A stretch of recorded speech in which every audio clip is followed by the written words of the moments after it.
Welcome to the Awaken Sober Podcast, a podcast about life and recovery through Christ. For those of y'all that have been joining us all this time, welcome back. We're glad you're here. If you're new to the podcast, thanks for joining us. So today we're going to bring some good, we got a great show planned for you guys today. We're going to be talking about spiritual disciplines and how they relate to your recovery. Ooh. Right? Yeah. It just sounds good. It just like rolls off the tongue. Yeah. Cool. So as we get started here, James, how's your week been, man? My week has been pretty good, actually. Much better than the last couple. So things are looking up. Good. Yeah. Shane, how is it with your soul this week? It's been pretty darn good. Got to enjoy, a matter of fact, I got to see Jeremy. He's not with us today. So, Jeremy, we miss you. We miss you. He's not dead. Right. As far as we know. Well, it depends if Amy has thrown them out of the car while they're moving. But, yeah, they're going to go enjoy some time together I think they as a took family. separate vehicles. Did they? I believe so. But yeah, it's good with my soul. I got to go to church last night, and then today I went by the church we've been attending on the weekends, and I sped out of there and went down to another church so that way we could be in the celebration of Jeremy baptizing his daughter. Woohoo! The new definition of church hopping. There's nothing wrong with going to 3 different churches for the weekend. Well, that's not church hopping. He's just being churchy. You know, it's kind of fun. I didn't have to preach a message for 2 weeks in a row. Be careful what you wish for. But it was weird not doing that. Mm-hmm. We talked about it with the couple we went out with last night at the dinner table. You know, there's that little missing piece. But, hey, we'll fill that void somewhere, I'm sure. The Holy Spirit is nudging you. Yeah. Well, that happened a while back. I just ignored it and fought, kicking and screaming. And look what happened. How long? Oh, a couple years. Okay. And I lost that battle, as always. Right. I always That's lose. right. God always, prevails. So, yeah. Exactly. Well, I'm pretty excited about today. How are you, though, Derek? Because you did the introduction. You said, James, how is it with your soul, brother? For the most part, man, I'm actually doing pretty good right now. Feeling my faith is being tested a lot, especially with the individuals I've been speaking with throughout the week about, at work. They've all said it like a certain age range. Everybody I've worked with this last week's been at a certain age range that's got me like, I'd say it's preparing me. So, yeah. Preparing you for... When the times come where I have to do that in my own house. Yeah. Gotcha. Ooh, look at that. Little preparation. Yeah. But not H. preparation H yet. Sorry, it had to be done. I am not butthurt over that situation, okay? So This time. So today we're going to be talking about spiritual disciplines, how we could use them in our recovery to grow closer to Christ and actually end up having what we all hope for is that life change happens through recovery, not just not using. So spiritual disciplines, what is a spiritual discipline? Derek? spiritual discipline? Well, Yeah. one of my personal spiritual disciplines is taking my time out in my journaling and meditation in the morning. But what is the definition of a spiritual discipline? It's habits, practices, and experiences that build us a stronger, better spirit. So they're designed to develop, grow, and Yeah. strengthen It's like certain points. it's pumping iron for your spirituality. Oh, there you go. I like Look that. at him. It's pumping iron for your spiritual growth. Yeah, I lifted this morning, so I feel good today, guys. Yeah. Oh gosh. So yeah. And you got to make sure you keep doing it too, just like pumping iron, because I took a year off since the one gym closed. Yeah. And we just rejoined a new gym, and I was doing half the weight that I was used to, and I still hurt through my chest. Just hurt. Oh, I almost cried. So we just need to go up there and squeeze them. Well, it doesn't hurt now. This was earlier in the week. That's because of muscle memory, just like in our spiritual walk. Yeah. Well, that's what I was saying. Yeah, at first I thought you were talking about you took a year off from Jesus, practicing spiritual disciplines. No. But then you said the thing about gym and gym. Gym at gym. Gym at the gym. Jim goes to the gym, yeah. Yeah. Good. So how can we What is the role of a spiritual discipline, or how can spiritual disciplines be used in our recovery? That would really be the question. Well, there's many different forms of spiritual discipline, right? But especially for recovery, we want to have acceptance. We want to have hope. Hope is a big one. We want to have faith. We want to have courage, honesty, patience, humility. Ooh, that's a big word. That's why, yes. And along with humility, we need willingness, right? We need to be humble and we need to be willing. So that sounds like the Excuse me. 12. You okay? Nope. Need a drink of water? I might. The 12 spiritual principles in recovery. Yeah. When we start practicing those, and that's why we thought really spiritual disciplines and recovery go so well together. Yeah. They just mesh so well. But and they work if you work it. we're gonna go back to the sayings. We don't even have Jeremy here. James is filling in for Jeremy today. He's got the double roll down there. That's why he's got 2 cameras today. Yep. That's right. Yeah. This goes to show how much we miss you, Jeremy. Yep. Wish you were here, bud. So how has spiritual disciplines helped your mental health side of recovery in your life so far? When I do practice my journaling and my devotional, my prayer time with God in the morning, my day, it does put my head in a better mind space when I go and conduct myself throughout the day. You know what I'm saying? Well, I know what you're saying, but how has it helped your mental health then? Well, because if I spend my time with God in the morning, I'm not depressed about where my life is at the moment, because it's a kind of bit of a reminder every morning that I spend with God, him talking to me, telling me, hey, I got you. No matter what it is you're going through down there on earth and what people might want to say about it, I got your back. Yep. Walk in faith, brother. And when I do that, that strengthens my mental health to carry out my day, to go and do what it is that I do for others. So for you, James, Who? spiritual disciplines mixed into your recovery, how has it really helped you and catapulted your recovery? Well, for the most part, I'm going to piggyback off of Derek, because No piggyback. He don't mind. He don't mind carrying you, and we didn't go over the guidelines. So it's okay. yeah, there's no guidelines this one. Yeah, no, journaling has helped me a lot, and I never thought it would, and I never liked journaling, and I'm not a person who likes to journal, but I like having the tools to journal, because that's kind of maybe a little addiction side for me. I don't know. I'm not addicted to a substance, but to a pen and paper. Right. Always looking for the next best thing, the new pens that are coming out. I bought myself a nice little notepad from Target with moleskin on, just Good for you. very nice. Yeah. So getting myself to use those is the hard part, right? But I found a couple months ago, I was just like, I got these tools. Let me just try to use them. And so I did. I used them.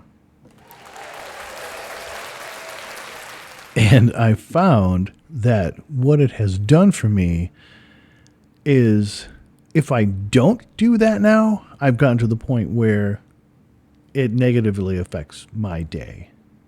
Whereas if I can journal in the morning or even in the evening and get those negative thoughts on the paper and release them, then my day is just completely different than what it could be. How many years have you listened to people talk about journaling 10.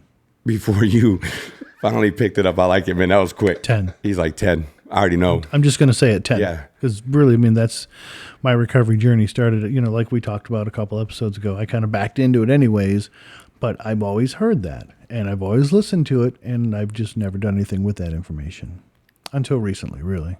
The day that you told me a month ago that you said that you started journaling, Yeah. dude, it made my heart smile. I'm like, the things that we learn through journaling. People are like, man, there's nothing. I'm not going to get any. I don't even know how to journal. How did you begin? How did I begin? That's a great question. I did not. Well, okay. The truth is, There we go. I started by buying some pens. And I had some pens, and I was comparing my pens, and I'm like, let me just write about this. So I just started writing. Okay, this pen writes really nice. I really like the way ink flows and blah, blah, blah. Oh, this pen doesn't write so much because I have to really push down hard. So I actually started that way. And then I started reading a Devo, and I started kind of journaling on my thoughts and stuff from that daily devotional. Excellent. Yeah. People think, I don't know how to formulate into a journal, like take things from here to here. And we'll tell them, I don't want to journal. I don't want to journal. Just start like that if you need to. Right. Or just Google journal prompts. Yes. Now, that would have been a smart thing to do, but I don't do things the smart way, so I didn't do it that way. But the way you did it is such a beautiful, I mean, to me, it's a beautiful thing because it led into, oh, I could do this then. Mm-hmm. You have to be intentional if you're going to journal, but if you just went the way that you did, you've seen a benefit and didn't realize you were seeing a benefit. Kind of, yeah. Well, when I saw the benefit was when I started journaling about the things that were bothering me. Yeah. Or the good things that happened during the day. Little things like that. That's when I really started to see this benefit of what this could do for me. One of the things about journaling that I'm getting ready to creep up on, it's been almost a year since I've been journaling, right? Now, when that time comes, I get to actually look where I was at a year ago. Right. And what has changed in my life in just that year alone. And that's what I'm really looking forward to in my journaling. Oh, yeah. Do you do that now, though? Instead of waiting a year, a 30, a 60, a 90-day checkup, have you been doing those? I have not. Honestly, I have not did that yet because I was going for the whole year thing myself. So, I mean, so big, even a Celebrate Recovery will teach that in the daily inventory lesson is that periodic, about every 90 days, get away and check your journal. There's some really neat journals out there that actually every 30 days have you do a check-in, and it has places in between the pages for you to write what you've seen in the last 30 days. Ooh. Most of them have been women's journals, so pretty flowers on the front, but I really don't care what the front looks like. Right. You can burn that. Burn it. Yeah. I'll rock it. You should know me well enough. I don't care about that. But what are some other things that can help our mental health or help us in our recovery? I mean, we talk journaling, but in this piece of it, outside of what most people would think as a recovery principle or even a spiritual practice or discipline? Well, so what we've been talking about the past few weeks, meditation and prayer. Okay. Meditation, prayer. I'm thinking, or maybe let's order it prayer and meditation. Prayer and meditation. I was thinking more activities even. Pickleball. I don't know. I haven't tried it yet. I got paddles, but across the street, you've got a brand new pickleball court. I know, but I haven't really had time because I went out a couple times this week and played disc golf. Oh, okay. Because, that's what I mean, that's to me, that's passion. That's a spiritual discipline all in itself. Right. Because you get to fellowship with people. You get to be in community with people. God's creation, it's so much fun being out there and just truly discipling people. So, dude, speaking of not pickleball, but disc golf. Disc golf. So, little Everly came out and played the other day. Oh, really? Yeah. And she outthrew you, didn't she? Yes. Yes, she did. Of course she did. That's not hard to do. No. As long as Derek has fun. Yeah, we were all having fun, without a doubt, before we got rained on. But yeah, because you guys were only out there like, 10 minutes? You didn't even do the first 6 holes, did you? We made it through the first 5. Yeah. They got rained out before 6 because all of a sudden JD came in. I'm like, dude, I thought you were playing disc golf today. It rained. And he's raining. And that was twice that it happened and it quit like that. So go to Fort?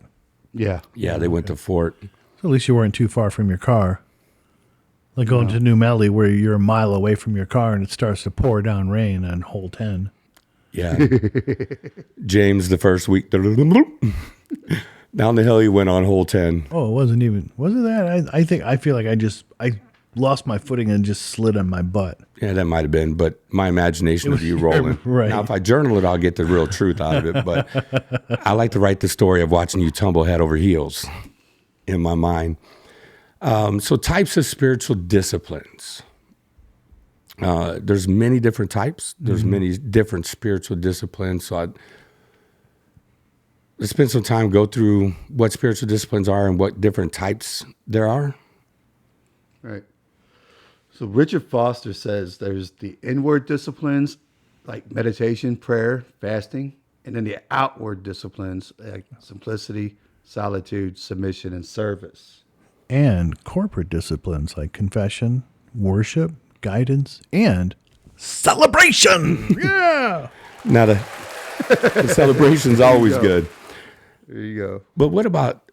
It's funny. Listen to you say the outward disciplines. All of them began with an S. Ooh. Simplicity, solitude, submission, and service. So what do you think that means?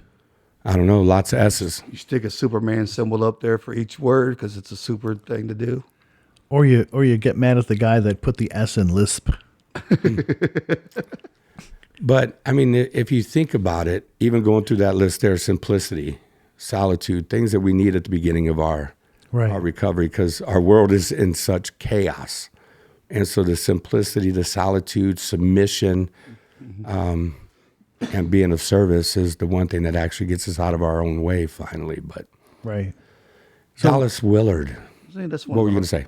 I was going to say, like, the service seems like to be one of the hardest things people get into in their spiritual practices, especially in recovery.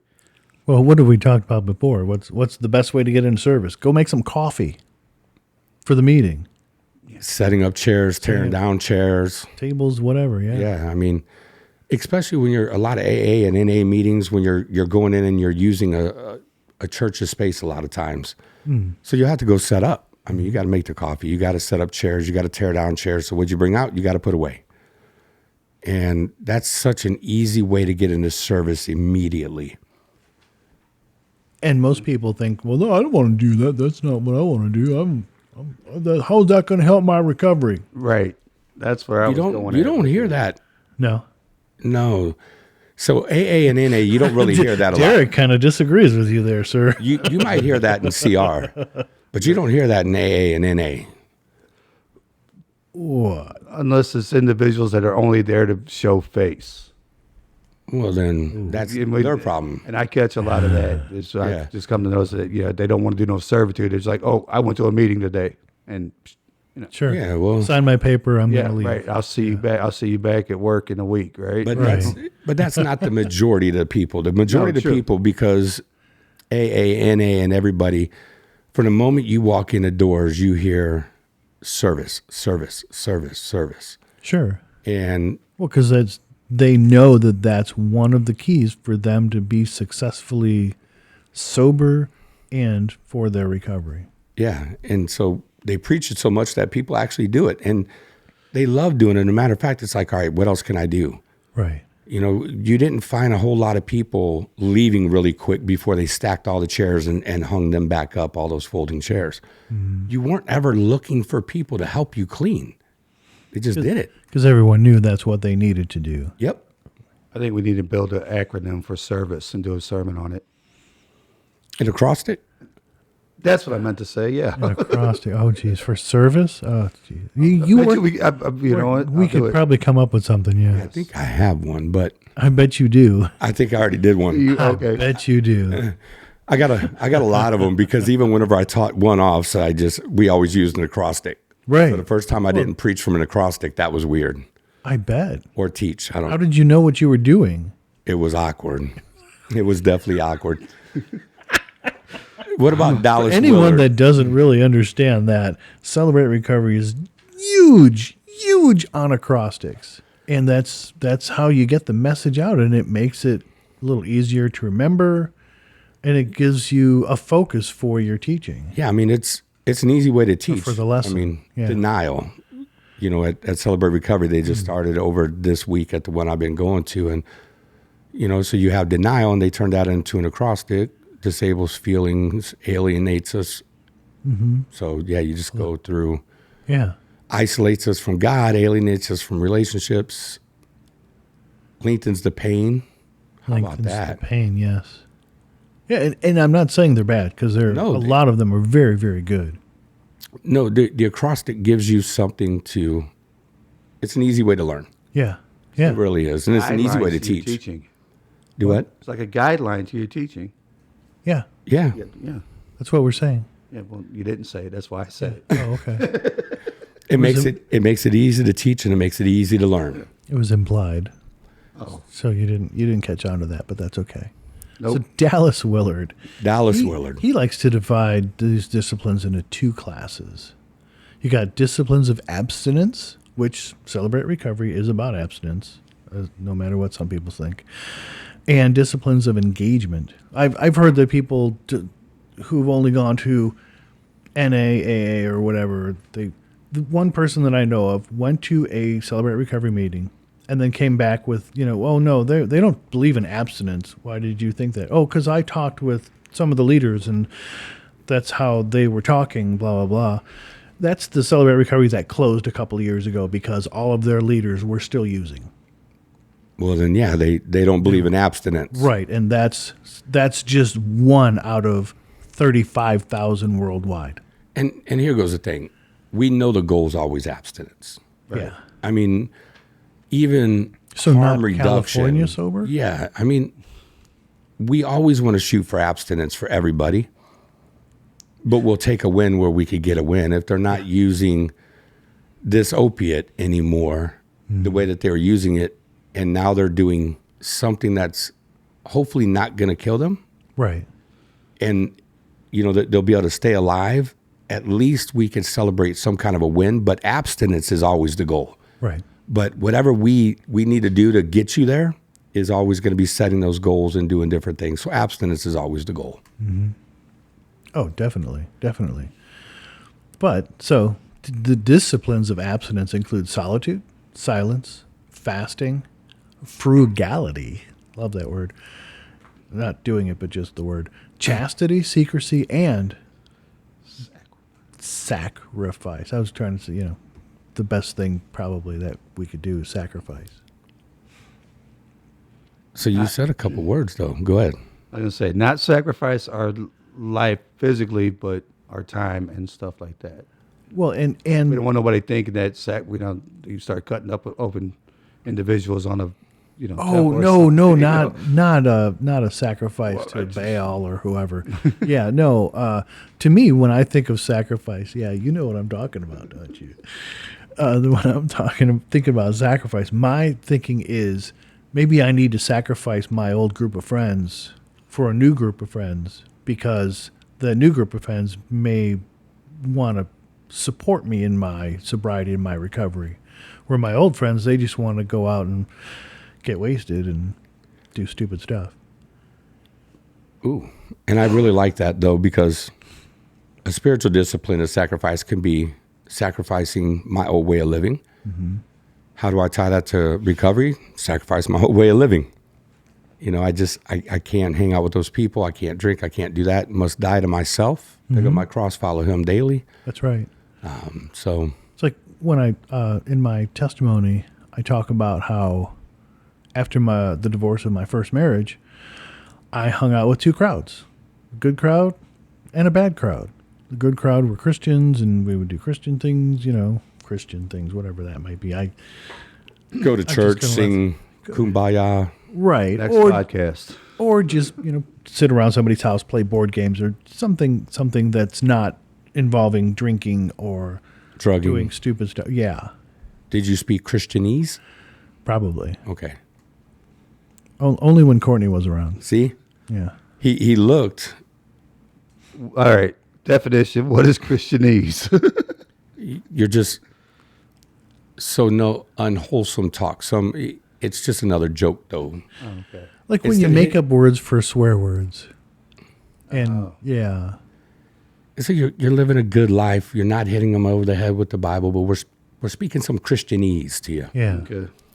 Some people wouldn't understand it, like I wouldn't understand Chinese. Mandarin or Szechuan? No, that's food. Wow, where'd we go? So, disciplines. How about disciplines of engagement? Study, worship, celebration, service, prayer, fellowship, which We can't do anything without, confession, submission. Yeah, that big submission. Oof. Let's not. Yeah. I mean, we have to talk about it, but I don't want to talk about submitting. So, and we'll get into them because it's funny how they all play into recovery, and we can look at that inward, that outward, disciplines of abstinence.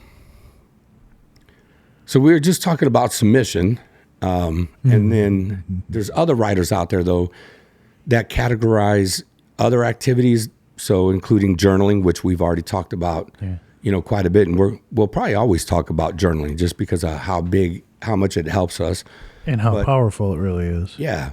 Witnessing or witness to people, stewardship, which is a kind of a bigger church word, so maybe we'll break that one down here in just a little bit. How about listening? What? Yeah, listening as a discipline as well. I think that's one of those things that when we first get into recovery, we need to do a lot more of, a lot less of the... Less talking, more listening. Yeah. Yeah. That's one of those disciplines. Because we were doing our pre-podcast talk through, and Derek, you were saying a bunch of people have been talking about, well, I don't want to go to meetings because I feel like I have to talk. Yes, that was shared with me. And then I was able to share with the individual about how they need to listen. You know, if you're going to go to a meeting, you don't want to say nothing, then shut up and listen. Yeah. Somebody's going to share something that's going to help you out. Right. Nobody's going to force you to talk, right? Right. And if they do, then just don't go back to that meeting. Find another meeting. Yeah, nobody's ever going to force you to talk. That's, even if you go around a circle, you can still pass. I've heard of some people that try to force people to talk. And really? Yeah. Yeah. Mostly that's in Celebrate Recovery. And then, as a state rep, I would have a conversation with them afterwards, like, yeah, don't do that. Yeah. Let people be. Right. Because we don't know where that other person is. No. In their recovery, in their walk, or anything. Right. If you kick them out of their comfort zone, they're not going to come back. Right. Or it's going to be traumatizing to them, and they're just going to go back and use again. Yeah, it's amazing because anytime we go around in a circle, I'm looking at this circle going, oh, great, man. When's it going to come to me?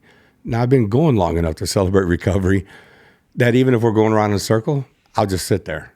Like if I'm visiting somewhere else and that's what they do, I'll just sit there and act like I don't know. Or just say, I pass? No, you think about it. When we were in that little bitty, what felt like a closet when we were out there. And that's what I did. I just sat there. I'm like, shouldn't you just skip over me if I don't speak? I already did my introduction, so you should just skip over me. Yeah. That's why I like popcorn. And I know we're kind of getting off topic, but in that silence, we need to be allowed to just be and listen. When I go to secular meetings, I still don't speak. I just rather go and listen. And to Celebrate Recovery, I'm almost like that guy. I almost feel like I have to speak. I don't know if you ever feel that way. I mean, when we walk in a room, people know who we are because we go and we help other churches set up Celebrate Recovery. So they're like, well, state reps here, they're going to speak. And they're going to say something really great. But what if I just want to be? Right. And that's the one thing that bothers me sometimes is I feel that way, that I have to speak. That's why I love secular meetings. So, but let's go through some spiritual disciplines. Yes. Okay. So spiritual practices, some spiritual disciplines. How do they help us in our walk with Christ, but how do they help us in our recovery? And so solitude. Well, are these in any particular order, or because they all do seem to go together in one way or another? Yeah, and I think as we go through, because when I put them down, I didn't really list them in any certain order, but some of them kind of almost went in order. Yeah. Like solitude and silence and prayer. Those three just kind of mesh together. Now, you said something at the beginning that you wanted to clarify when it comes to solitude. Right. solitude is good for spiritual discipline, but isolation is not. And that's just something I know new in recovery. A lot of times we just want to be alone, but we end up isolating ourselves and not being connected with individuals we need to be connected with, as opposed to solitude. Sometimes we just do need that moment with God by ourselves. But that's the key. In isolation, we're not with anybody. Right. In solitude, it moves us away from the busyness, the chaos of life, and allows us just to be with God in that one-on-one moment. And that's what's so neat about solitude. And then I know we just spoke a little bit about silence. Anybody have anything else about silence? And there's more to just not going to a meeting and speaking. Yeah. Well, I'm still trying to comprehend from a moment of my ordaining when the pastor tapped me right on my chest and talking about confidence, silence, that, I have an issue not keeping my mouth shut or something that I'm working on. But he told me that I was to find confidence in my silence. I've never heard it put that way. Hey, you heard the man. You were right there next to me. He wasn't listening. Did I have my hearing aids in? Probably not. Then I might not have heard it. He couldn't hear it. Where was this at? The ordaining. Oh, no. See, I couldn't hear. Oh, okay. So you heard the confidence, So he silence was part of it. in silence. But he brought up confidence and silence. Those are your, No, Shane was in silence because he couldn't hear. But the gentleman Yes. that said that to me, and he had said that I am to find confidence in my silence. I am definitely an individual who does not have a problem speaking his mind and sharing exactly how he feels. True story. That's what I said. Yeah, no, you're right. Very true. But Yeah. there's some times that come that I just need to shut up. And have you found those times when you can shut up? That's the question. I can't. that you can. I have Have actually, you? and that's when I've been practicing mindfulness towards individuals in my office when I'm speaking with them. Okay. I've really learned to shut up and listen, and when I do that, what I had to share at the end of what they finished sharing really makes a better impact on them, and they've shared that with me. So Because you've had enough time to really soak it all in. So you weren't Listening to react. hear. You were listening. Yeah. I was listening to respond, and I've been practicing that in my silence. So that's where I'm finding my confidence in my silence. He was listening to Nice. react. Yeah. Respond. No. Now you're listening to Now respond. I did, but there was a time, Yes. because I knew everything. I was right. I've had more clean time than you, buddy. So you need to listen to me. But no, I was wrong. But you were wrong. I was wrong. You were wrong. Wow. And that takes a lot to admit that you were wrong. Yes. Thank you. Thank you very much. Now there he is, patting himself on the back. I know, right? He's not humble at all. So how can silence truly benefit our walk with Christ and benefit our recovery? Well, it's what we talked about 2 or 3, 4, 5 episodes ago. Boy, these episodes, they're just flying by. Right. When we talked about when you're listening for God. Does God come in the thunder? Does he come in the storm, the volcano erupting? No, he comes in the whisper. Yes. The gentle whisper. Yeah. So unless we're silent and listening, we're never going to hear him. And for those of you who are quietly listening to us right now, you want to go back 4 or 5 episodes to pick up where the whisper comes in. Yeah. That's the mental health one. I mean, we've talked about it a few times, but Right. it's And when Elijah went out on the mountain. We will talk about it many more times. Oh, yes, all the time. Next, prayer. Prayer. So the discipline of prayer. And we need to make sure that we use prayer as an opportunity and a privilege rather than a burden or a duty. Duty. He said duty. Or a genie in a bottle. Yes. Oh, right. Because Thank you. the Yeah. prayer is not going to magically fix things. Right. Now, it can give us strength to get through what we're going through, but it don't always mean it's going to change our circumstance because there's most likely something in that circumstance we need to learn. Right. And another thing we need to learn is when our prayers are answered, 9 times out of 10, they're not going to be answered the way that we want them to be answered. So then sometimes we don't think they were actually answered, Right. Right. but they were. And they're not answered on our time. Yeah, never. Right. Always a never. Yeah. But I got nothing. It's the truth, right? No, it is. That's all you have is the truth. Right. And the truth shall set you free. so as Christians, we're taught to pray then seek, right? We start everything with prayer. Even before we open our Bible and read, we pray. God, show me what it is that I need to learn through this scripture today. God, give me an open heart to receive whatever message you're going to give me. And so we pray before we open our Bible. How does prayer help me? Let's say for the non-believer yet. One, how do they pray? But can prayer help them in the recovery? So how someone prays is really up to that person, right? Okay. There's no wrong way to pray. Amen.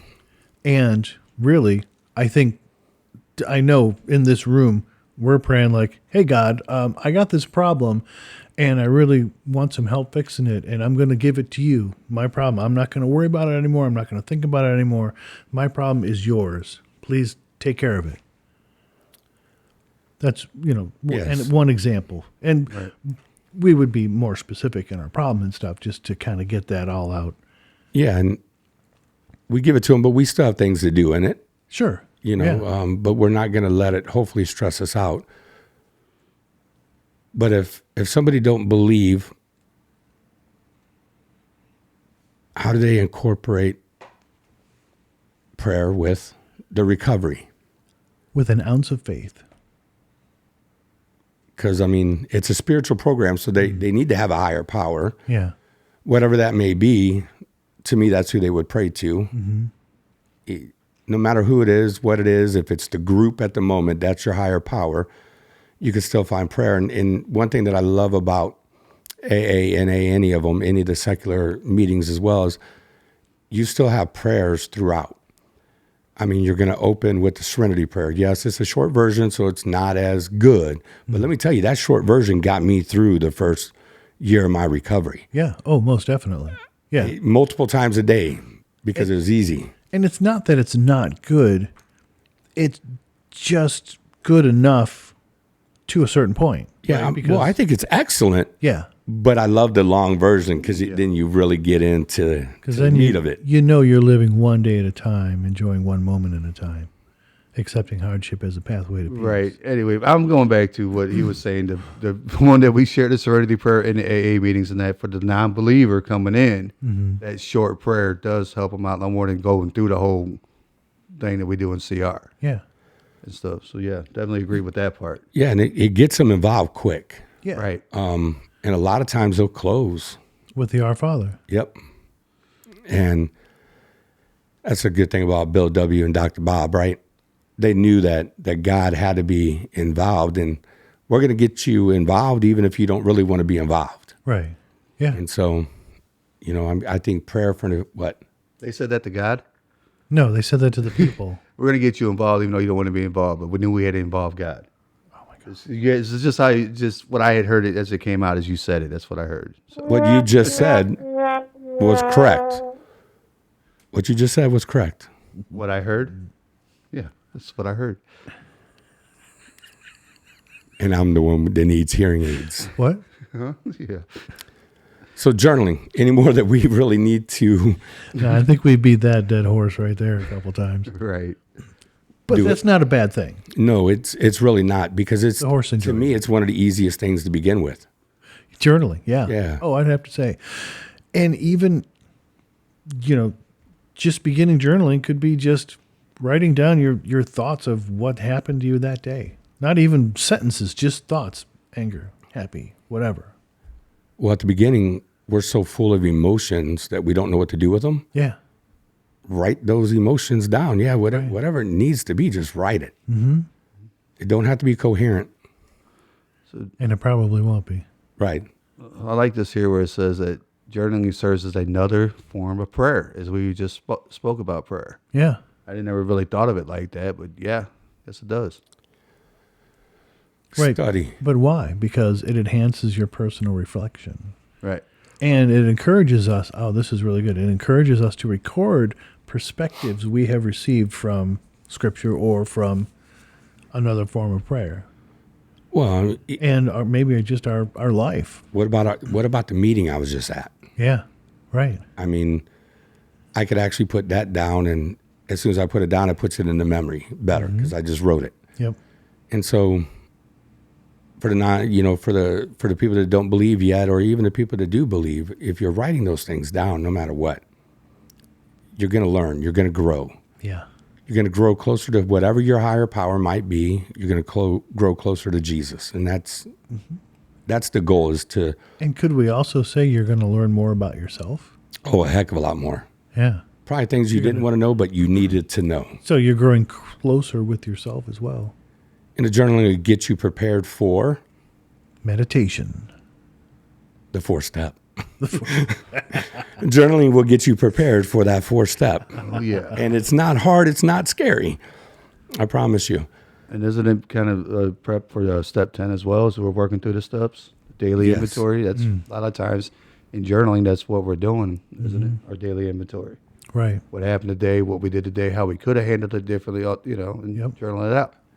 And if you need resources on how to journal, James said it earlier, Google journal prompts. But I actually keep a list of questions to ask yourself at the end of a day. And I guess you could ask yourself the next morning for the day before. I love getting that stuff out at night before I go to sleep because it helps me sleep better. So let's talk about meditation. Meditation. So a couple ways to meditate. I mean, It's close to prayer. It's close to study. But it also depends on solitude and silence. So meditation kind of brings in a bunch of what we've already talked about. it does. I think one thing that I like, and I think Pastor Mike said it a couple years ago. Everybody needs a little Peter in them? No, not the Mike-isms.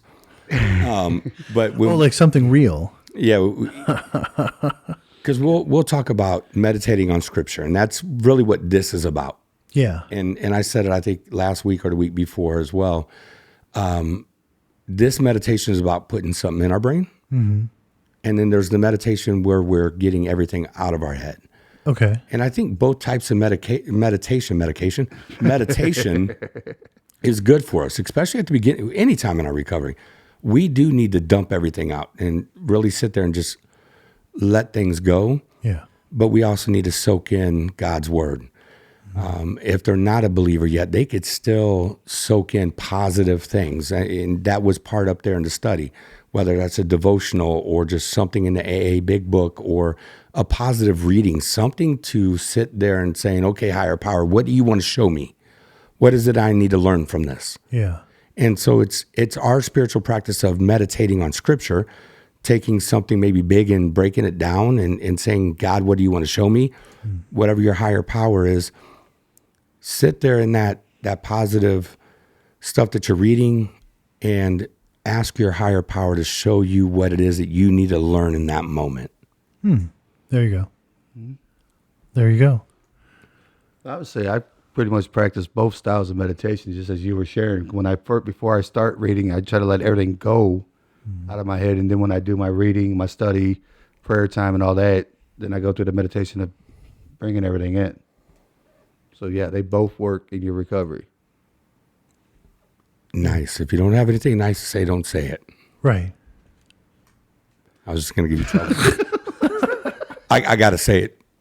Don't you have a lot of empty space anyway? Oh. I do. I couldn't hold it in.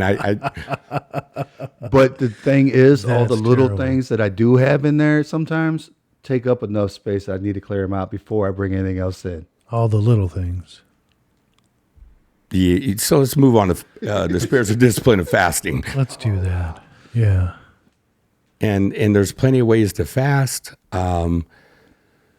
Really, it's going to be about growing closer to your, once again, kind of emptying yourself out, making a sacrifice for whatever you call your higher power. Yeah. Different ways you could fast. You could have a complete fast where no food, no water for X amount of time, only water.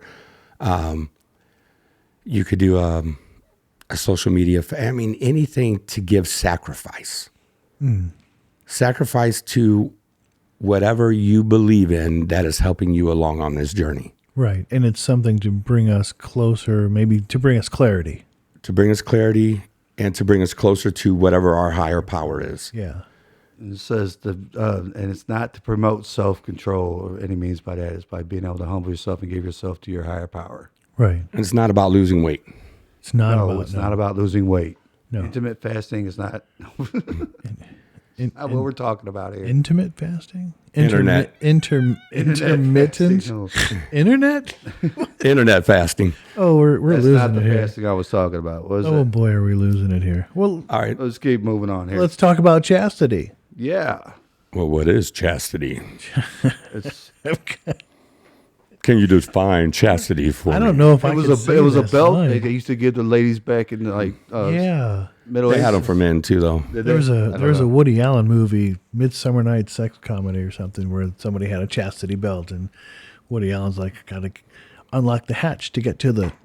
Hey. Can't say that word. See, we have this podcast marked a certain way, so we Right. always gotta. But chastity, we talked about it. I don't know. I think our relationships when we first came to Jeremy's house, when we talked how, I mean, two things that really ruin people's sobriety or recovery more than anything else is relationships and money. Funny, right? Right. And the chastity goes along with that. Oh gosh, yeah, right. For the first year, don't do anything. Abstinence. Right. First 5 years, Stay away. 10 years, First 5 years. 40 years. 30 years. I mean, it's going to Until be you a get while. married, people. No. And that would Yeah. be the preference, but we know some people won't. But really, leave sex out of it, but leave relationships out of it. Unless you're already married, Yes. then I get it. Yeah. If you have a fiance, I get it. But don't go out looking for new relationships because you need to heal from things that have already happened to you, Right. or even that you've caused. That's right. Yeah. Especially if you're in a recovery program at the moment. Right. Or you're trying to be in a recovery program. Right. Because the one gentleman that I talked about and during that episode about he went from one to another to another. It's like, slow down, buddy. Yeah, he was in a step study and got to step 3 and then dropped out. Yeah. And now he's nowhere to be found. Because I guess recovery wasn't for him and his life is perfect now, even though it was unmanageable 6 months ago. He's got a cure card? He must have got a cure card. How do I get mine? I don't know, man. The only cards that keep showing at my house are these AARP cards. Yeah, those bastards. Those keep showing up Yes. along with that free trunk organizer. Yes. Oh my god. That's the only now thing that that keeps thing showing up. does kind of look dope. I know. I'm trunk thinking or- about joining AARP just to get that trunk organizer. Right. That I promise you. But I like the way you put that relationship chastity. Yeah. Not just the chastity of not having, being physical, Intimate, but right? the whole chastity of relationships in general. Right. Yeah, That's- We need to put that on pause. right, because we need to fix ourselves before we can be with somebody else. Because, again, here, let's just throw that out there. The best advice I think I've ever heard given regarding that is you've got to be the person that you want to marry.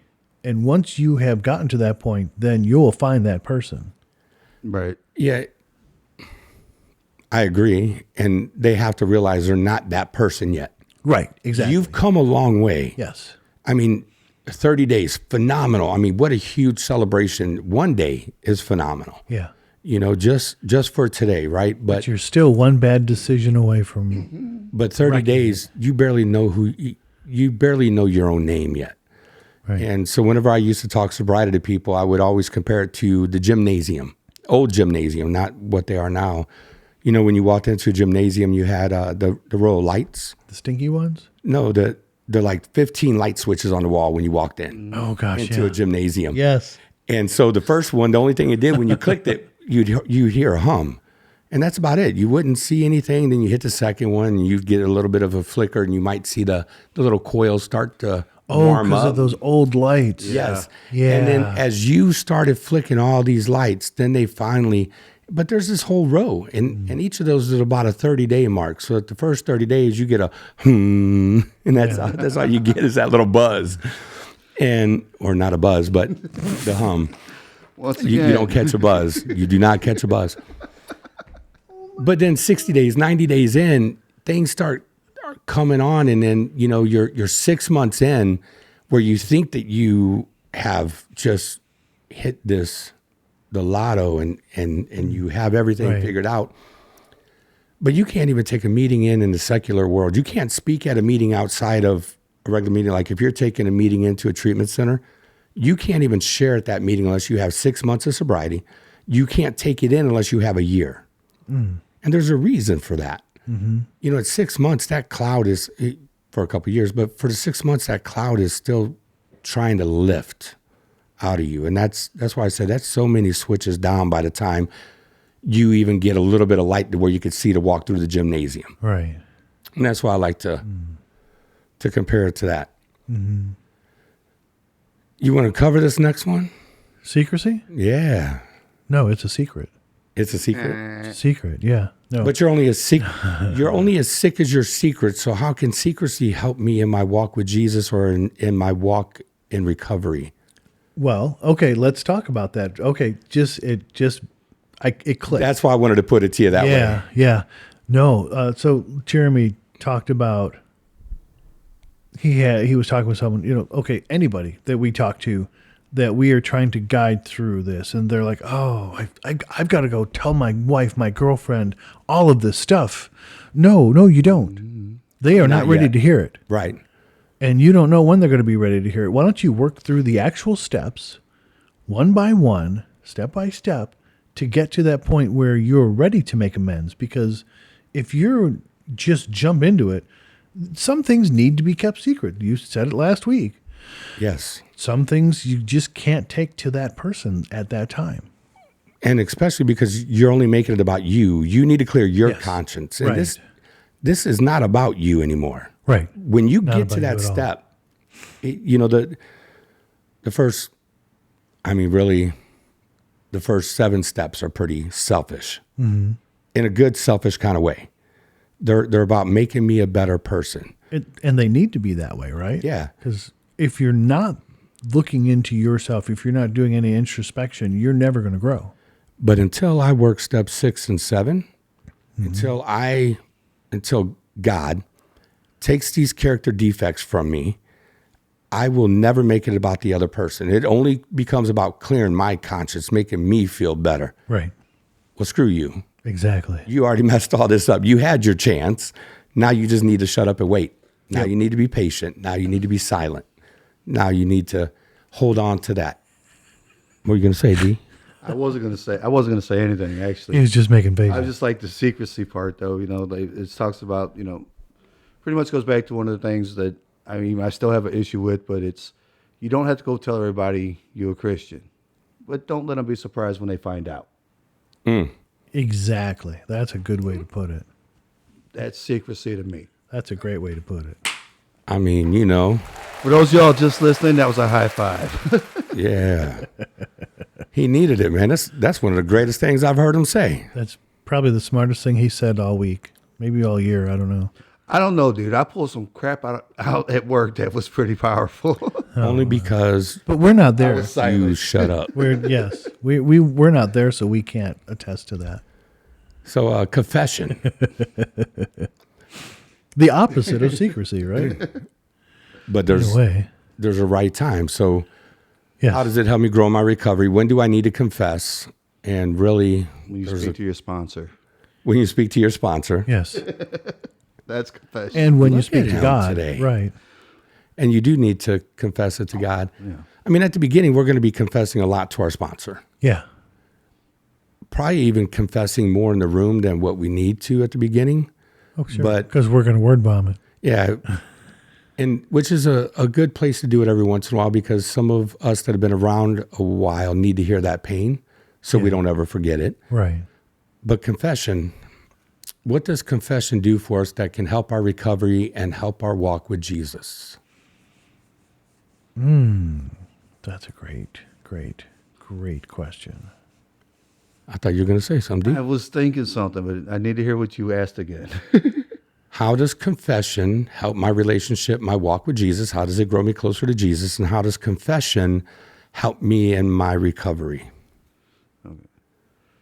Well, confession to Jesus and that you're starting to recognize your sins and your telltales of your addictions and stuff like that. So I think that's one thing you're able to start recognizing more and holding yourself more accountable when you're able to confess these to people. Yeah. And you're confessing them to others, you're more or less, to me, you're asking them to hold you accountable in certain situations in your recovery as well. Fifth step, Right there. confess In a my nutshell. faults to myself, to God, and to somebody I trust. Yeah. You know, I mean, it's funny we say confess to God. God already knows, but we still need to make that public and say, hey, God, you know that I know, and I know that you know. So now if I do it again, I'm just a Dummy. Yeah, big dummy. Lamont, you big dummy. So let's skip around a little bit here. Yeah, let's do it. But first, let's talk about one of the, I think is one of the most important ones, fellowship. I was afraid Yes. you were going to, when you said skip around, I'm like, wait, don't skip what that. though. Right, that's like the main one here. Well, why is fellowship important? How does fellowship help my walk with Jesus? How does fellowship help my recovery? Because God designed us to be in community. Did he steal what you were going to say? What I I hope was so. gonna, no, he did not steal what I was going to say because he wouldn't have been able to steal what I'm about to say. Ooh, this better be good. It is good because I work at a recovery center. It's been brought up. You do? Yeah, it's been brought up in multiple podcasts. If you need to hear it again, go back and listen to some before. We're on YouTube and any other podcast display thing. You guys can check it out. We'd appreciate it. But anyway, everybody in there is talking about, how it's easy to stay sober while we're in here because we're protected by all these people and we could speak to people and stuff. And I'm like, and I'm sitting there listening in silence, hearing these people all sharing. And I got all the guys out there sharing this. And I'm like, well, guys, you ever really kind of thought why we asked you to do 90 and 90 when you get out of here? Because 90 meetings in 90 days. Right, because you start meeting individuals that you can put in your accountability team that do the exact same thing everybody in here is doing for you, but you got to put forth the work and do it for yourself out there. That's where fellowship helps up. What? Yeah. I think that was the doorbell. So maybe somebody can be home and hear that. Yeah, somebody definitely need to hear that. It was a different ding than I thought it was. I was hoping it more like ding, ding, ding, ding. You got it right. And that is, I mean, it's a great point. Why is it easy there? I mean, because I got to do effort out here. Yeah. And there, everything's a controlled environment. But I was told, if you want to be successful, when you leave treatment today, go straight to a meeting. Don't go home. Don't pass go. Don't get any food. Just go straight to a meeting. So as soon as I left, I drove to the meeting. Yeah. They weren't ready. And they said, we don't even have service work for you to do yet. Because I asked. They said, go grab your bite to eat and then come back and I'll put you to work. And they did. Okay. But yeah, I mean, I had to take the initiative, which is hard, but people look at that controlled environment and the community around them, but you could build that same one out here. Yes. Sure. We have it. Yeah. Just again, the guy who's not here said it last week or the week before. You know, I'm not going to do for them inside here. Or what did he say? He said, I'm not going to do for them what they're not going to do for themselves, because if they're not going to do it in here, they're not going to do it out there. Yeah, there's no way possible. Yeah, Right. We're not going to work their recovery for them. Right. And I can't work harder than you're going to work. Right. Right. But Exactly. if you're not doing the things while you're in treatment, you're definitely not doing them when you leave treatment. Right. That's what I taught a class last week and they're like, well, I have this 3 days a week. And I'm like, and this is 3 days a week. What are you doing the other 4? And the whole thing is when I did my 90 and 90, when I got out, I still went to an AA and NA meeting the day that I had IOP. So for those 3 days a week that I had IOP, I still went to a regular meeting. Right. The IOP didn't count. Church didn't count. None of those things counted. Yeah. I needed those to grow, but I also needed a community, and I needed to keep building my community bigger and bigger and bigger. Yep. So moving on, let's talk about guidance. Guidance. Who's guiding us, and what's guiding? What does that mean to you, Shane? So to me, when I hear guidance, I think of sponsorship. Ooh, sponsorship. Yeah. Yeah. I couldn't do the journey of recovery without a sponsor. Yeah. And then we have mentors on the Christian walk side. So we always have, and they pretty much hold the same role. Okay. You know, guidance to me, discipleship. Yes. Who am I discipling? Who's discipling me? And so we need that guidance. We need wisdom. We need wisdom from people that have been on the journey longer than us, whether that's our walk with Jesus or our walk in recovery. Yeah, which goes back to fellowship, right? It's like we need to. It goes to community, fellowship. It goes to it all. But to me, we got to have someone guiding us, Yeah. like truly guiding us. This is also a corporate discipline of guidance is being around like-minded individuals. Walk with the wise, you become wise. That's what the scripture Walk with says. fools, and you will suffer harm. Yes. Right. So, It's in the book of Proverbs, in case anybody didn't know. yeah, the wisest man. And then we have, The wisest man who really wasn't the wisest man. he was very wise. He just didn't put it into practice. Well, you know what was one of his big downfalls? Yeah, women, Women and Bathsheba. money. woman, chastity, needed to practice. Yeah. So stewardship, giving time, giving money, but it's being a good steward of whatever we have been given. We've been given a second chance at life. We need to be a good steward of that. We need to work our recovery hard. We need to grow closer to Jesus or your higher power. So we need to be a good steward of that. We also need to be a good steward of our time and really serving people. So I like what the authors wrote here. In addition to the usual trilogy of time, talent, and treasure, which if you're in a church, you hear that a lot. A lot. They include stewardship of the truth we have received as well as the relationships with which we have been entrusted. Kind of goes with step 12, don't it? Yeah. Stewardship in step 12. Yeah, I mean, you could put stewardship in anything because we've been given a second chance in our families or 10th chance or whatever it may be. We need to be a good steward of that. We need to be a good steward of all of our relationships. I was just wondering what he was doing. That. And then worship. Oh, yeah. Now, I hear worship though, and I'm not a believer. How does worship help me in recovery? And then, of course, we'll go over to our walk with Jesus. But how is it going to help me in recovery if I'm not a believer? How do I practice the spiritual discipline of worship, but incorporate that into my... I believe the readings that you read, your different actions that you carry about yourself, you know, instead of picking up the Playboy porn or whatnot, you grab, that triggered anybody, but you pick up the big book and read the big book. Instead of listening to gangster rap, you put something more positive on to listen to in your music. And to me, that's a style of worship where the positivity in your life is more. Yeah. But does worship go past music then? Yeah. Well, worship is every aspect of our lives. So how do I worship if I'm not a believer? By conducting yourself in a more positive, outgoing atmosphere, you know. You join the ethical society because There to you me, go. that's Go like with that that's for people who don't believe, but it's still. I bet you we need to look into that because I bet you it follows the same kind of principles of Christianity, if you will, It does. but it just doesn't talk about God Yeah. or it talks about a higher power. I mean, think about it. The beauty of the world, just the goodness, the awe that we may be in Yeah.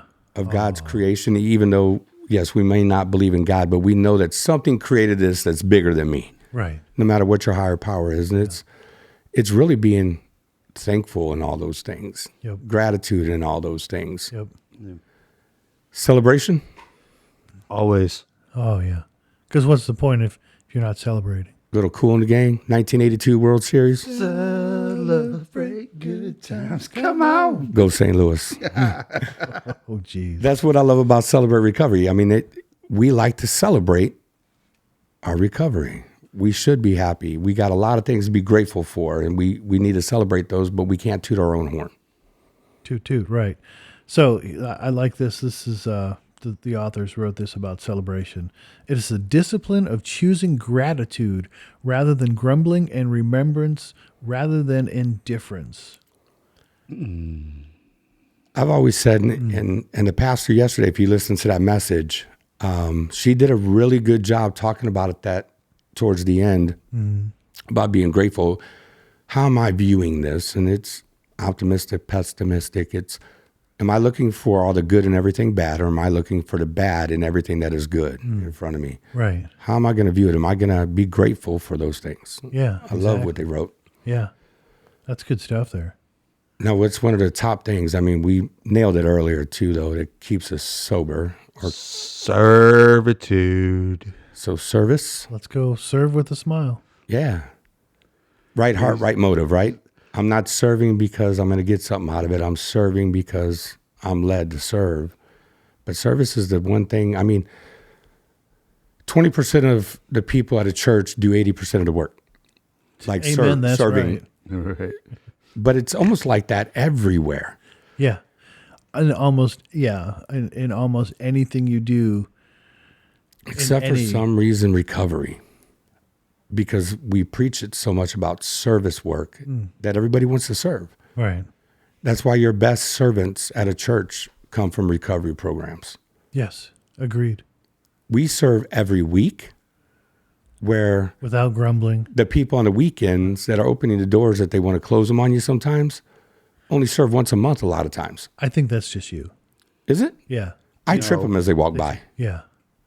That's why they want to And then I get to pick them up and say, "Oh, did you hurt yourself? Give me a hug." I like to hug people. Can I pray over you real quick? Oh my gosh. Yikes. And let's use another one of those good church words, witness. Ooh. Yeah. How can I witness to somebody? Can I get a witness? How do I witness to somebody if I'm not a believer?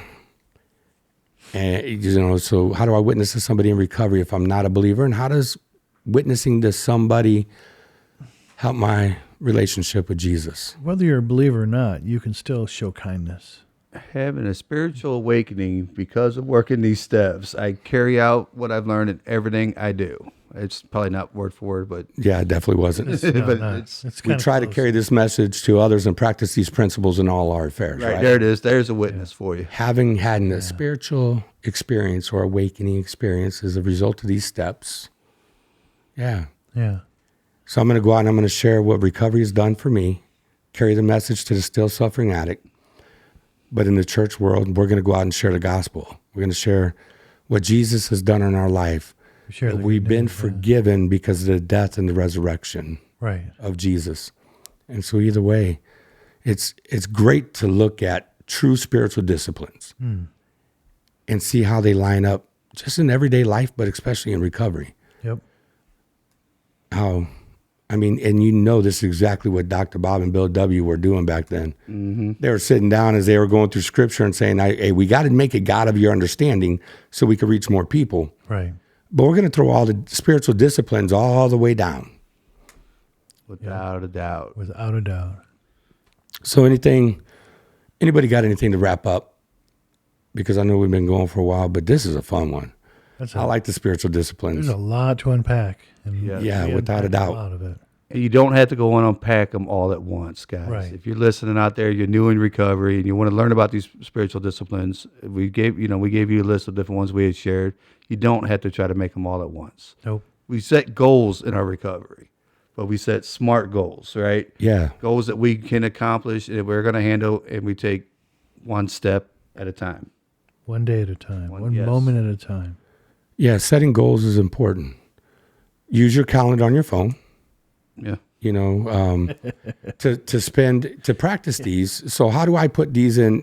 We skipped over that earlier. So how do we put these into practice in everyday life for us? What a great way to wrap up the episode, right? Yes. Yeah. So how do you put them into practice? You put them in your calendar. Yeah. So they show up. Oh, Schedule do that this. time for yourself. Right. Yes, self-care, Yeah. time with God or your creator, your higher power. In the business of our world, if we don't schedule it, it's not going to happen. Correct. And so, Do you have a schedule for your self-care and all that stuff? Yeah. Okay. I have a reminder every morning at like 6 a.m. to read my devotional and journal. yeah, And then anytime that something pops up, I just put it in the calendar just to save. And a lot of times I'm like, what was this? Because I didn't really put a lot of detail. But the more that I use that, the more that I get into the habit of doing that, then the easier it is, the easier it becomes. And it's just like second nature. So that way I'm not missing out on things that I want, that I don't want to miss out on. It has been so nice moving everything to one calendar between me and Christina, right? Right. Oh, yeah. Because the Apple didn't line up with the Outlook, that didn't line up with Google. And now I only use the Google, Right. and I don't worry about the Apple because the Google and the Outlook now talk. Yeah. They started that, I don't know, not long ago, but I mean, when that happened, it made my life so much easier. Everything goes on that calendar. If it's not on the calendar, it probably is not getting done, but I live with a lot less stress in my life. Yep. Because of that calendar. So my time with Jesus is marked. Your time with your higher power needs to be scheduled. Your time for journaling needs to be scheduled, because if we don't schedule it, we're going to fill that time with something else. So block that time off on your calendar. Amen. Yes, that's right. So, hey, we are happy that you joined us today. And if you stuck around to the end, thank you so much for doing it. Let's bless somebody. Like, share, subscribe. We want to have extra people along on this journey. We want everybody to be able to experience the same love, healing, and freedom we have found in Jesus Christ. That's right. That's right. Hey, you guys, have a great day. Thank you for or a great week. Thank you for joining us. We're so happy we're able to come and share with you guys. Have a blessed week. So then, let us not be like others who are asleep. Let us be awake and sober. That's it.